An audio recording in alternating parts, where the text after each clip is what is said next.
Forward to tonight.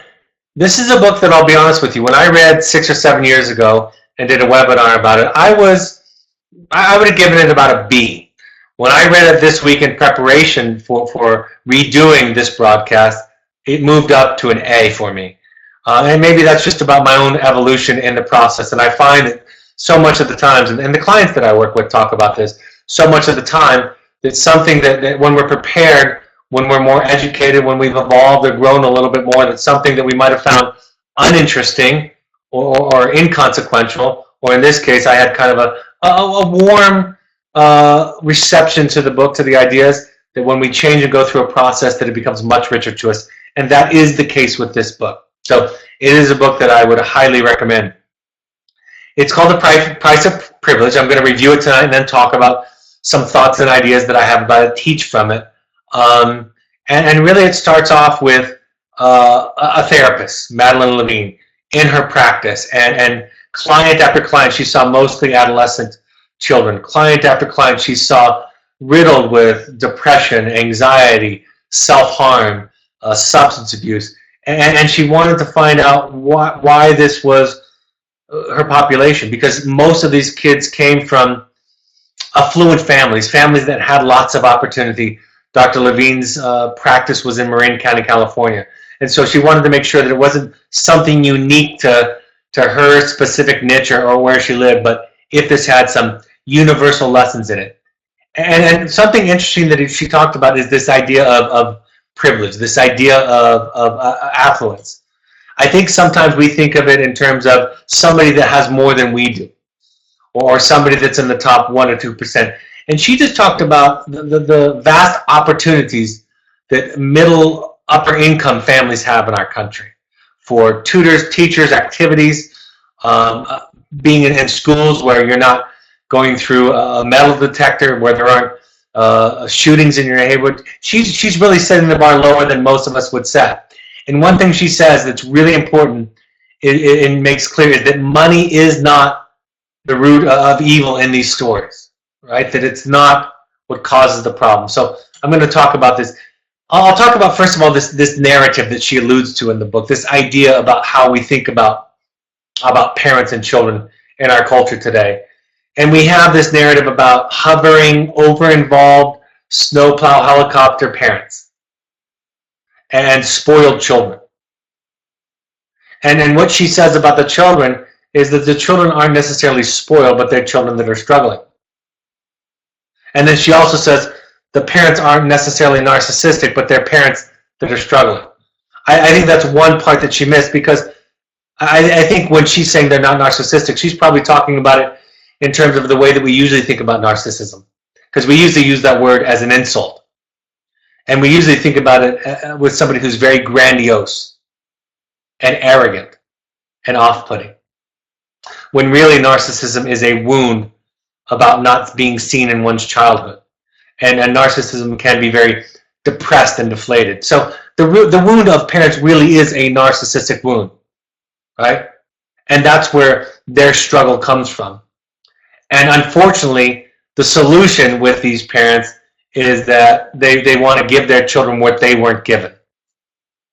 They want to provide for their children what wasn't provided for them. They want to repair in their children what was wounded in them. And so that really is narcissism. It's just not the way that most lay people think about it. But the parents aren't struggling. She absolutely offers them compassion. The parents are struggling with anxiety, with a cultural pressure about raising children a certain way compared to those across the street and those down the street and those that are in the parent pickup line at school. So parents are having their own struggle. And these children are struggling with a similar kind of wound, a narcissistic wound. And they are struggling because they're in pain. They have mental health and addiction issues. They're hurting. They're overwhelmed. But it's not recognized, because many of these children are finding success in some specific ways. Their mental health struggles are obscured by success in either a narrow band of areas in their life, or in some cases, a broad band of areas in their life. She talks about how adolescent suicide has quadrupled since 1950. In fact, I got an inquiry today from an affluent area in our country about a recent suicide, and the note that was left spurred the principal of the school to write a letter to all the parents about this kind of stuff, about the kind of pressure and hyper-focus on success that a lot of parents have. Problems of teenagers seem to be out of proportion to their circumstances. That's the essence of this kind of question that led into her writing the book. She asked these questions. Why are adolescents struggling in affluent communities? What is it about affluence that might contribute to mental health symptoms? Why are girls 3 times more likely to have depression if they come from an affluent family? 2 factors, she said, repeatedly emerge as contributing to the high levels of emotional problems. The first is achievement pressure, and the second is isolation from parents. She says parents who persistently fall on the side of intervening for their child as opposed to supporting their child's attempts to problem solve interfere with the most important task of childhood and adolescence, the development of a sense of self. And I thought about this when I was brushing up on the book today, and I want to really pause and draw a line under this, because I've been talking about this for some time in these broadcasts, this idea of the primary role of a parent is to help a child develop a sense of self. And I want to slow down and highlight that with the greatest of emphasis. The goal is supporting a child to develop who they are, knowing themselves, and that comes along with liking themselves. And then they go forward with greater resiliency, with greater capacity to problem solve, with greater clarity about what they know and like and want and who they are, all of those things. That's the goal. And what it takes, what it requires in a parent to contribute to that are these things. It requires a parent to be responsible for their own anxiety, to be responsible for their own serenity, to not depend upon their children for a sense of life satisfaction and sense of well-being. It ideally comes with a parent's wonder and admiration at a child and willingness to hold the child's struggle, the child's idiocy, the child's foibles, the child's incompetence with a certain kind of compassion and understanding and patience. That's what it requires. And in that context, in that environment, a child develops a sense of themselves.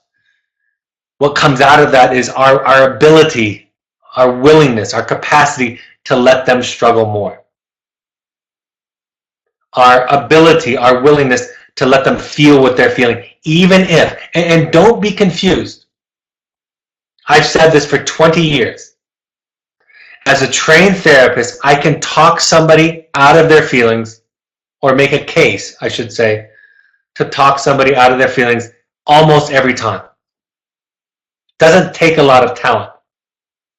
Emotions are not a rational experience for the most part, right? They are irrational.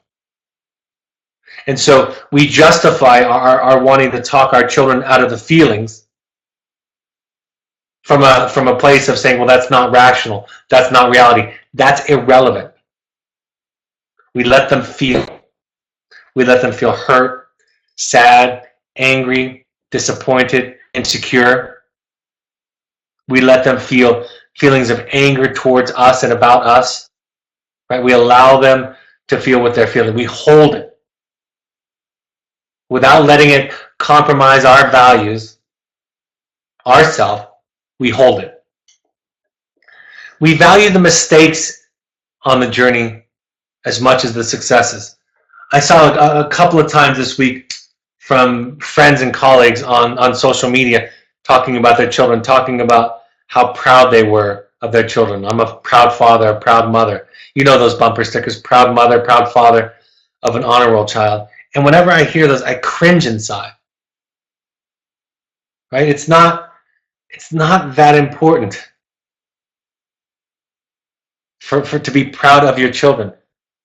It implies a certain kind of responsibility that they must have to make us proud. And conversely, then when we're disappointed in them, they then have the responsibility to make us not disappointed in them. I know the trappings of it. I'm not saying I'm immune to it, but when I hear it, when it strikes my ear, it rings of something so counter. It's really, really important for a child to learn to not care what mom and dad think of him or her. That's a fundamental task in development. Ideally, like I said, we have this open, compassionate, curious, thoughtful, loving perspective toward them, but we can't, as children, we cannot base our esteem on what our parents think. It's not about us. That's when we walk into Al-Anon meetings when we're in our 30s or 40s, dealing with addiction and other issues in our lives and relationships, and they offer us the adage that what other people think about us is none of our business. It runs contrary to all of the wiring that most parents put into their children, which is, I'm going to tell you how I feel, either proud of you, excited, happy, disappointed, and that's about you. Resisting a temptation to soothe with things. There's this idea that we want to provide constantly this softer place for children to land when they fall. Right? We don't want them to be upset or disappointed when we know, most of us know from our own experience, that the greatest learning came to us in a struggle. The stakes are high, so give opportunities to practice decisions, failing and learning. Practice decisions, failing and learning. I always say this is a metaphor, so you get to apply it where you want to, but I think it's about allowing your children to trip and fall over or fall off of a stair. Don't let them fall down an entire staircase, they might die. But let them fall over a stair, sprain their wrist, break their nose, right? Skin their cheeks. And so finding that balance about what within a range of comfort, of boundaries, we're willing to let them struggle with is important, is critical. So what is healthy parenting? Dr. Levine offers this. When we coerce, right? That's from my chapter on control versus influence. When we coerce, intrude on, or take over for your children, we may be spoiling them, but far more significant consequences is that we are interfering with their ability to construct a sense of self. And then I highlighted and emphasized this. Intrusion, and support are two fundamentally different processes. Support is about the needs of the child. Intrusion is about the need of the parent. And so it becomes our job to do our work so that we can delineate between what is our need and what is their need, right?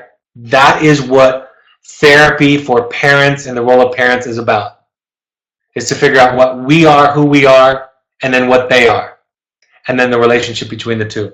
Parents who persistently fall on the side of intervening for their child as opposed to supporting their child's attempts to problem solve interfere with the most important task of childhood and adolescence, the development of self. Connecting with children individually is a critical piece of creating resiliency and a sense of self.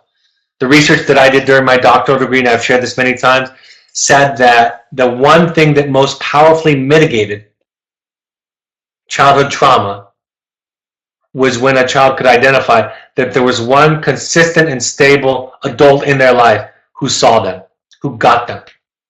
And if they had just that one person, then we could look at the trauma that they had and we would see far less effect on their development, their ability to develop intimate, healthy relationships later in life. Each child has different strengths. Some don't look and sound and smell like us, adopted or not. They have different personalities. They have different gifts and weaknesses. We would do well to remember examples in our lives, late bloomers like Einstein, John Steinbeck, Benjamin Franklin, J.R.R. Tolkien. And then she explains that a nudge can be helpful, but a shove rarely is. That intrusive aspect of things. That's where our anxiety takes over. Most of my parent coaching, most of my parent therapy is surrounds the idea of asking parent, what's the intention? Is this to alleviate your anxiety, to make you feel something better, or is this to support them and where they need to go? She talks about the false self a great deal, which is the opposite of developing an authentic and real self. Kids can present as models of competence and still lack a fundamental sense of who they are. And I think sometimes as parents, especially in our communities, there's so much value placed on competence that we miss this idea. Psychologists call this the false self, and it is highly correlated with a number of emotional problems, most notably depression. Do you remember, those of you who watched when I did the review of the book Nurture Shock, that one of the things that they studied was childhood honesty and lying, and that children with very strict parents, oftentimes very powerfully strict, intense parents, often developed either absolute defiance or depression, along with compliance.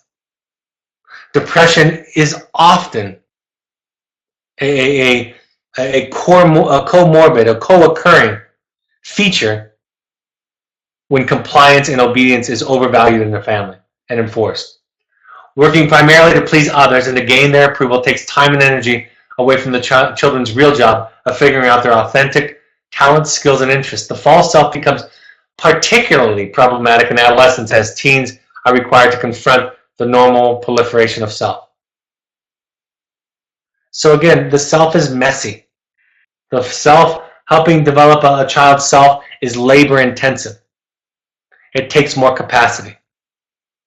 Compliance is overrated. Defiance has in it some wisdom, some treasure that if we learn to pay attention to listen to, we will get access to that.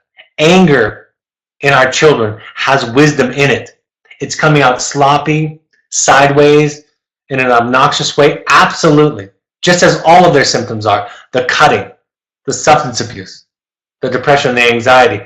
But underneath all of that is some wisdom and treasure. And our work is to expand our capacity to be able to listen to it. And we often need assistance and help. Compliance and obedience come at a cost. Depression, anxiety, substance abuse, eating disorders are often the cost of compliance in these cases. Learning to value and welcome anger, individuality, defiance, rebellion, and going their own way is something that we can develop. She talks about materialism, and again, money is not the culprit. Money does not contribute to emotional problems in our children. It does not foster depression, anxiety disorders, or substance abuse. It is the culture of affluence, a culture that embraces materialism, that values performance over learning, and external motivation over internal motivation, that overemphasizes competition and offers a dearth of opportunities to see adults behave with compassion and integrity. That is sickening our children. In order to correct these deficits, we need to teach our children that objects can never replace relationships. We need to encourage the development of internal motivation and downplay the importance of external motivation. And finally, we need to model altruism and reciprocity, both within our families and our communities. I don't like using my own story at times because I'm just one case study. But for those of you who haven't heard it to this point, I just want to share it. I dropped out of high school when I was in 10th grade. At the end of my first, I think we were doing trimesters back then. At the end of my first trimester, I was basically failing out of all of my classes and dropped out of school. Moved in with a friend, lived with a friend for a while. Never went back to high school in any kind of significant way. I got an adult school diploma, but most of it was given to me because of my work experience during those years. Never got the traditional formal education of high school. Started college when I was 21 years old. After I'd gotten my life together, graduated in 3.5 years with my bachelor's degree, got straight A's, and got straight A's throughout my master's and PhD. I'm not saying that that's the way that it will go, but it was messy. It was a crooked line. And it can happen.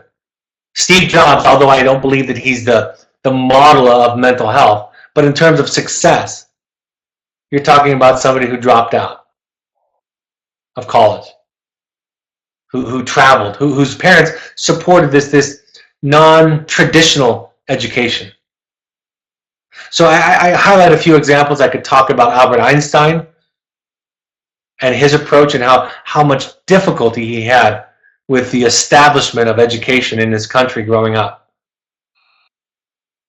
And the fact of the matter is that there's many ways to get there. Our job is to develop enough vision and capacity to support non-traditional paths that each of our unique children will take, and to not simply emphasize the same thing in all of them, to give them some wiggle room, and to not fall prey to what our culture says is a successful person and a successful family. Materialism, individualism, performance, perfectionism, and competition. Children in higher income brackets are no more likely to view their parents as affectionate or capable when compared to children in lower income brackets.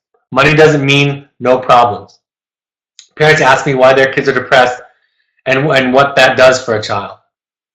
Money buys neither happiness nor unhappiness. Materialism predicts unhappiness, not money. Children are allowed to allow their own experience and report of trauma. You don't get to decide if they have a right to their feelings. So what I wanted to say about these bullet points is this. I hear so much in our culture, in families, like we were good enough. We had a good enough home. We were good parents. We provided. We weren't abusive. I'll say this as simply as I can. Your child has a right to express their hurt and their trauma. You don't own that. You don't get to decide what they feel. Number one.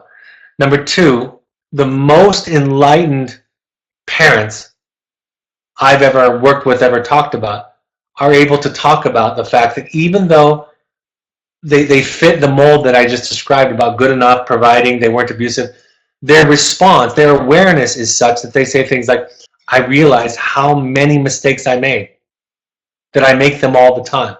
It's not a self-defeating, self-flagellating, horrible self-esteem. It's confidence that allows us to say to our children, I'm sorry. I know I wasn't enough a lot of the time. I know my stuff got into this. I know I got in the way. But in this affluent culture that Dr. Levine talks about, the standard of perfection doesn't just apply to our children, it applies to us. We need to be good or great. And our child needs to feel and think in the service of that agenda. They also need to behave and perform in the service of that agenda. And that is our wound that we carry from our childhood. That when we go through therapy, spend a lot of time in therapy and parent education or recovery, we come to make friends with ourselves, where there was no friend before, because it never existed. We come to regard ourselves the same exact way that I'm inviting parents to regard their children, like a friend. And even our woundedness and our idiocy is something that we make friends with. I posted something today on my own social media, something that came up on my Facebook feed about that I posted a year ago, quote, and it goes something like this. If you hear that somebody speaks ill of you, somebody shares that with you, don't defend it.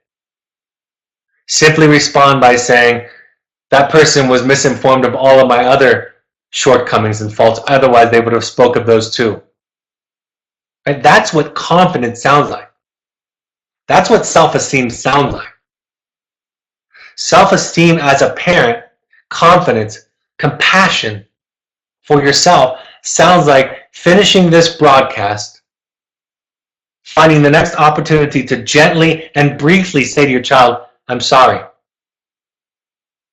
I'm just becoming more and more aware of all the things that I've done wrong that I had no idea of, and I realized that they affected you. and I love you, and I'm going to work on it. And you don't have to say it's okay, and you don't have to say I was a good mom or a good dad. I just wanted to tell you that. That's the takeaway from this. And it is emotional closeness, maternal warmth in particular, that is as close as we get to a silver bullet against psychological impairment. She did have a strong bent toward mom and the mom role. My research doesn't show that. My research shows that either one. The point that she does make is that moms still in our culture and these affluent cultures tend to be more likely the one that is with the child more often. So in that case, it makes sense why she would emphasize that. Part of my job has been for 23 years is to help parents redefine success. In fact, we have, I don't know if we still have it, but we've had a broadcast called Redefining Success. Dr. Levine identifies achievement, pressure, and isolation from parents as contributing to emotional problems in children.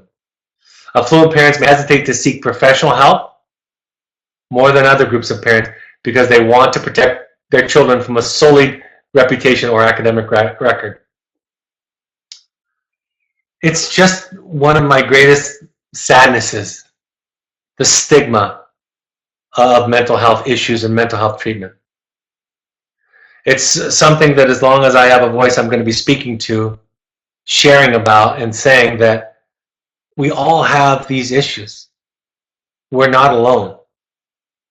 And that it is only the strongest, most courageous, and wisest among us that takes the journey inward to look at ourselves. And that's why, again, the name of my book is The Heroic Parent, The Journey of the Heroic Parent, because that's what it takes. And that's why when I look at this list of parents that are on my list, I can see your names here. When I look at this list of parents who show up to these webinars, who show up to our parent support groups, and I know that there may be those that don't show up to these and find their own sources of support and strength, but when I look at those, I feel such a sense of admiration and respect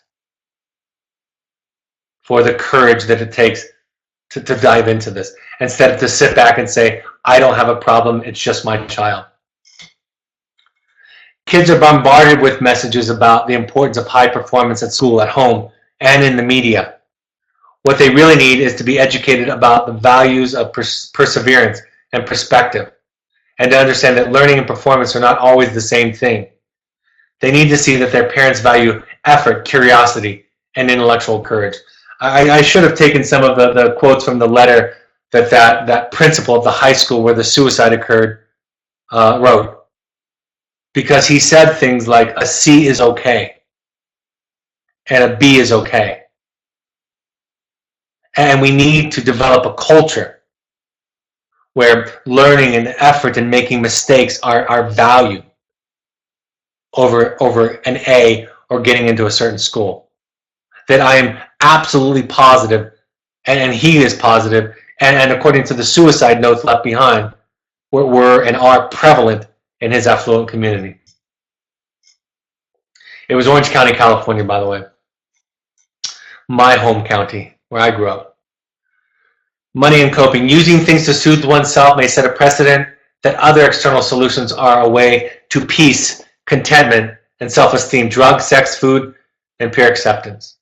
Our job is not to gratify our children, but rather to allow them to access their internal resources to learn self-care and efficacy. I cannot tell you how common I find it in parents who fall prey to these kinds of behavior. And I point this out to them all the time.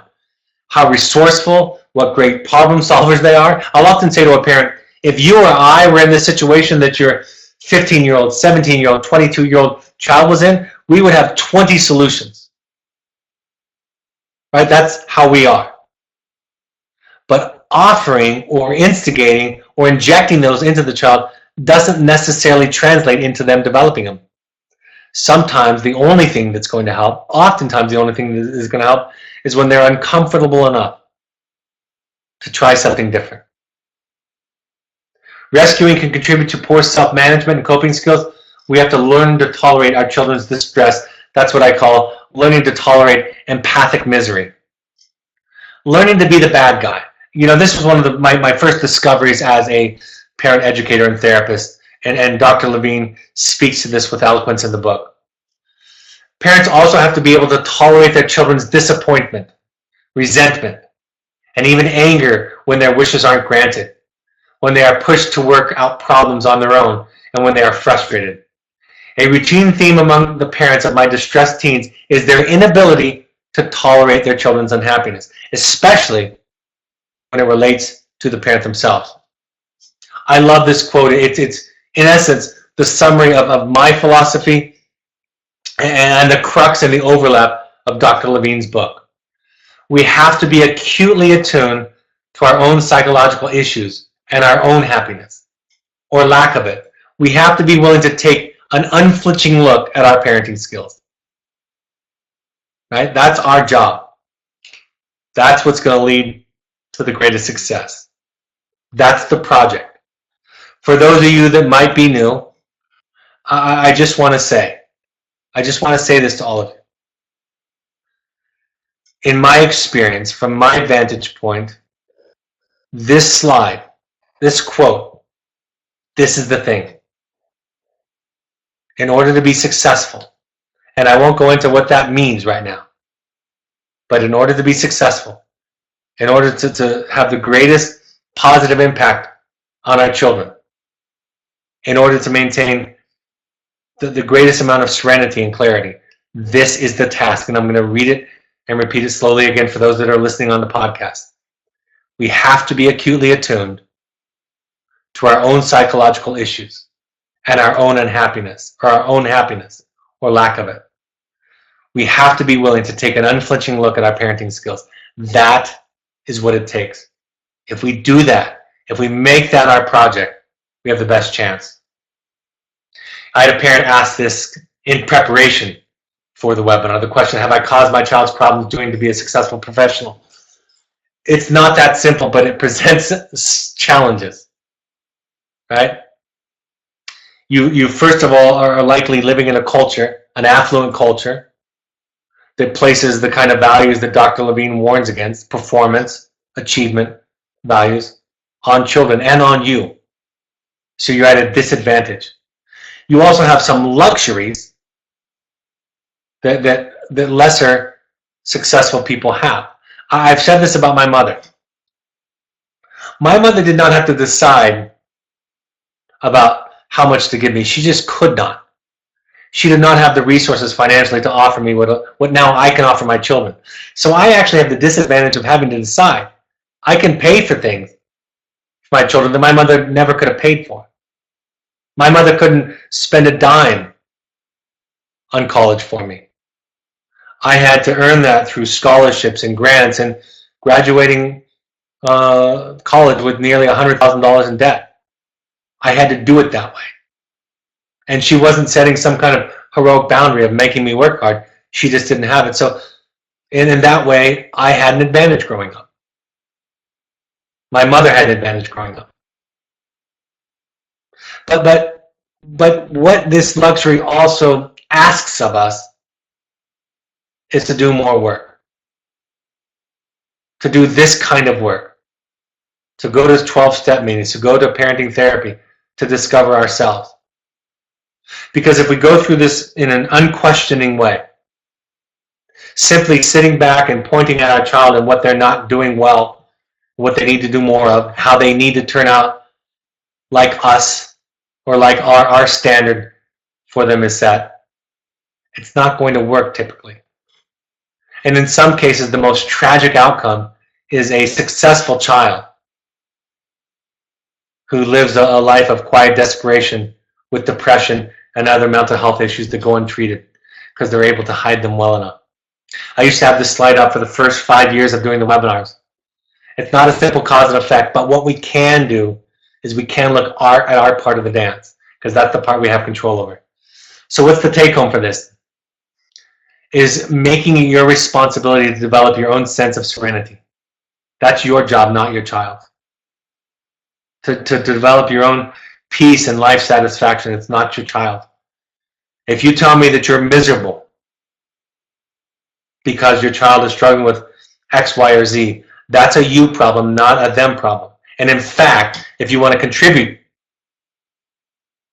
not cause, but contribute, have an impact, positive impact on them turning it around, you will make your serenity, your misery, your happiness, your responsibility. Being willing to be the bad guy.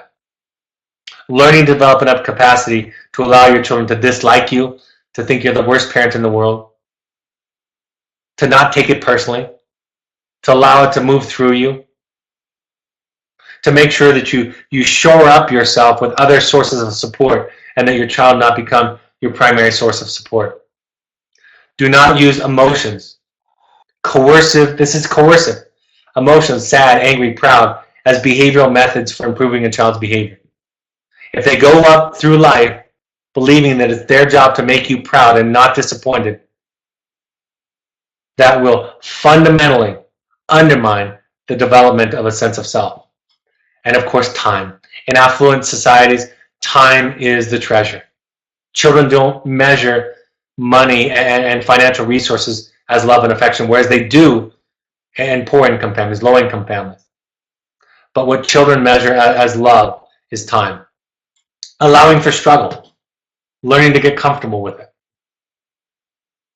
Be consistent with your goal to connect to your child in order to help them develop a strong sense of self. That's the task in parenting. Not raising a successful child, but raising a child who is more whole, knows themselves, knows what they feel, knows what they think, knows what they want. And that's not going to be an easy path for either one of you. All right, I'm happy to go to live questions. First comment.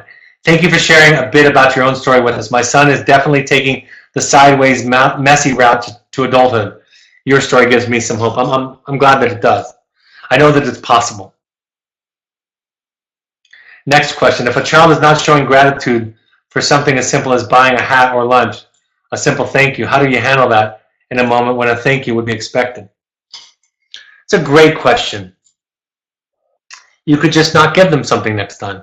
You could give them less. Or you can, you get to decide. You get to decide if it's not very fun to give you things, if it's a luxury.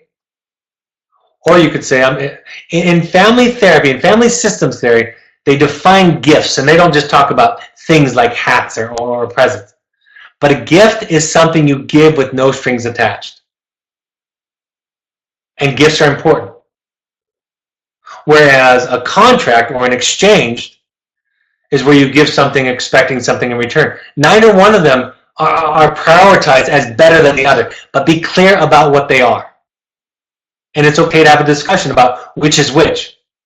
But the most menacing dynamic or process in a family is when we give things, then we call them gifts, and we really are wanting something back. So, yes, I'm more likely and inclined to give my time and gifts to people who appreciate it, for sure. Right? That brings me greater joy. That gives me a sense that they appreciate it more, which is part of the process. And there are other times when I do give, expecting nothing in return. And it's my job to know the difference. Is there any evidence that a higher number of narcissists come from affluent parents and families? I don't know that. She doesn't say that. But let me be clear again about what the narcissistic wound is. The narcissistic wound is not seeing the child. I think what happens in affluent families sometimes is that it's obscured. Because I think in affluent families, we have we can provide a pretense, right? An image that we're there for our children. I'll talk about myself. I provide for my children. But in the moment that I can't hear their feelings, that I can't connect to their inner world, that I can't support them, that I can't provide space and love and compassion for them, I'm not seeing them. But that could be obscured by some of the other things that I present, that I show to the world.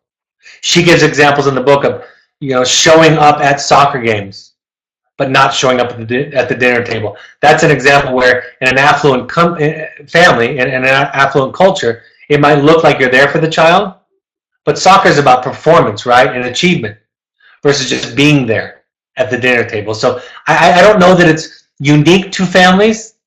I'm sure it's pretty it's a pretty significant across all populations.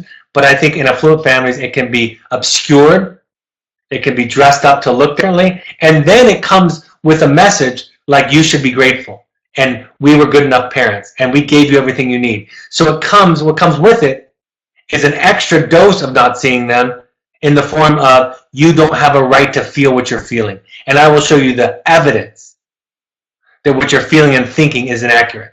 And that's a particularly painful wound for a child to experience. Is 24 years old too late for a young adult to develop a sense of self? Absolutely not. Some are late bloomers. It's not too late for you to develop a sense of self. It's not too late for you to practice some of these things that are described here in this broadcast or in this book. And that change can make a difference in children, even later. But absolutely not. I think that there's a few times in my life when I've had accelerated periods in my life of developing a self, and my most recent one was in my early 40s. So, and it's a lifelong pursuit. Next question. If a child has been given many materialistic things and he soothes himself only with external things, what is the best way to wean him off of his demand for materialistic things? Just to say no, just to have boundaries, and to come from a place of I'm not comfortable with it. It's what they say in Al-Anon is no is a complete sentence. So you just change the dynamic and pull back. And a lot of parents will say, well, doesn't he need to know that the rules are changing? The short answer is no. Right? The long answer is, even if you explain it to him, he's still going to not know, quote unquote, when it's happening because it's so painful and uncomfortable. So absolutely it's okay to change dynamics. Next question. Our son says he has a blessed life. He's had a blessed life. He was required to do chores, mow the lawn, etc. We are affluent, but believe menial labor is valuable to experience. He now criticizes us for not being firm enough parents and towing the line. Can we never win? That last thing, I'm just going to repeat that. Can we never win? No, you can't. That's the deal. That is the deal, folks. You don't get to be right. You don't get to win anymore. You know, I wish I could tattoo this on my face so that you would see it every time. You don't get to win. You get to lose. And losing is all the wonderful magic in the world. And working with personality disorders, borderline personality specifically, my therapist trained me with this adage. She said to me, with borderlines, you don't get to win, you get to choose how to lose. And it's the same with everybody. You don't get to win, you get to choose how to lose. And losing is the most powerful, strongest, greatest, most courageous, most valiant thing that you can do in this example. Absolutely lose. Does Dr. Levine address how 4 children of the same affluence, environment, spirituality, and parenting could respond so extremely different in terms of self-esteem and challenges in substance? She does to some degree, because she talks about that we need to see our children individually and uniquely. And so I have 2 comments to that.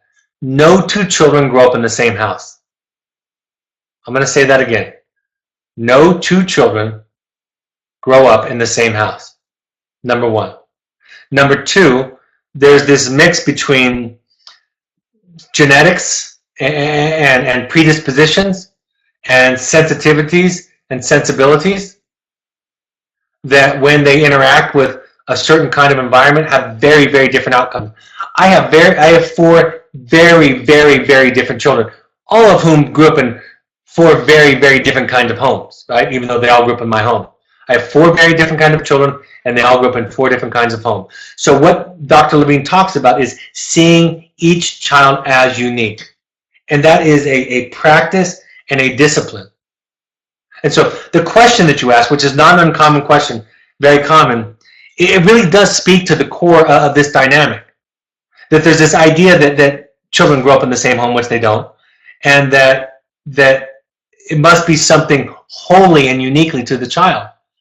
It could just be that this child is particularly different than you, and that particular match is going to present itself with different kinds of issues and problems and dynamics. And so, unfortunately, the more children you have, the more you're required to stretch in some ways. And I like I said, I had 4 children that are so vastly different from each other that they've pulled me in all kinds of directions. So, thank you for that question. Great question. All right, no other questions for right now. I'm going to go through the rest of the slides. If there are any more questions, you can ask them as we go. We want all parents to go to 6 12-step support groups while your child is with us. You can go to alanon.org, coda.org, or familiesanonymous.org to find meetings in your area, several throughout the week. You can also go to nami.org to find classes and resources in your area that are affordable or free. Follow us on social media. All of these broadcasts are available through the podcast app on your iPhone, so on your iOS or Apple device. Search Evoke Therapy Programs and subscribe there on the podcast app. If you have an Android device, download the SoundCloud app and search Evoke Therapy Programs, or you can go to a computer and download and go to the SoundCloud.com website and listen to the broadcast there. Follow us on Twitter and Instagram at Evoke Therapy. On Facebook, search Evoke Therapy Programs. You can find the Second Nature Alumni Foundation on Facebook, which helps people that can't afford therapy. So if you want to give back or become involved in that, you can search that out. And of course, look at the Evoke Therapy blog for new content each week. My book, The Journey of the Heroic Parent, is available on Amazon. You can also purchase an audio version of it through Audible or on Amazon. You can buy a CD pack of it. We want all parents to come to this experiential multifamily workshop if at all possible. The next one is February 17th at Entrada. Ask your son or daughter's therapist if that timing is right for that to be combined with a visit. But we want all parents, if they possibly can, come to one of those. Email gail@evoketherapy.com for more info or to RSVP. If you want to do deeper work, if anything I do tickles your fancy and you have the time and the resources, you want to do deeper work, you can attend our Finding You workshops. We have a brand new facility in Park City, Utah, the Evoke Summit Lodge. March 14th through 18th is the next one. We're really thrilled about this work, these workshops. You can come there. I also do private family intensives. You can go to our website, search there. You can email intensives@evoketherapy.com for more information or talk to our admissions team. The next parent support group will be in Los Angeles on February 11th, in New York City on March 20th, in Seattle on March 31st, Portland, Oregon on April 28th. We'll be fitting Connecticut, New Jersey, Toronto in and amongst all of those, but those dates are set. Email Andrea@evoketherapy.com for more information or for questions.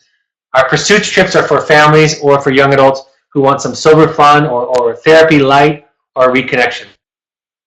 Any more questions before we wrap up? Next question. My son has a very selective memory when it comes to his childhood. He is 19 and at Wilderness wrote a succinct impact letter, but has forgotten a lot of the really positive stuff. Can that be balanced? Yeah, they have selective memories. And I wouldn't get invested in the positives. I would let go of the positive. The best thing that you can do to encourage the positives to be remembered is to embrace and welcome the negatives.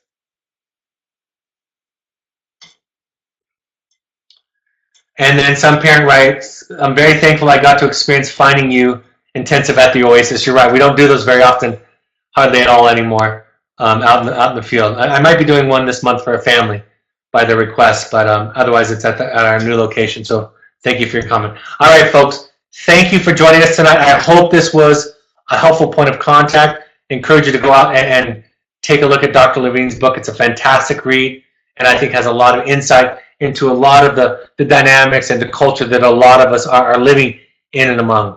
The next broadcast, Evoke Therapy broadcast, will be an open forum.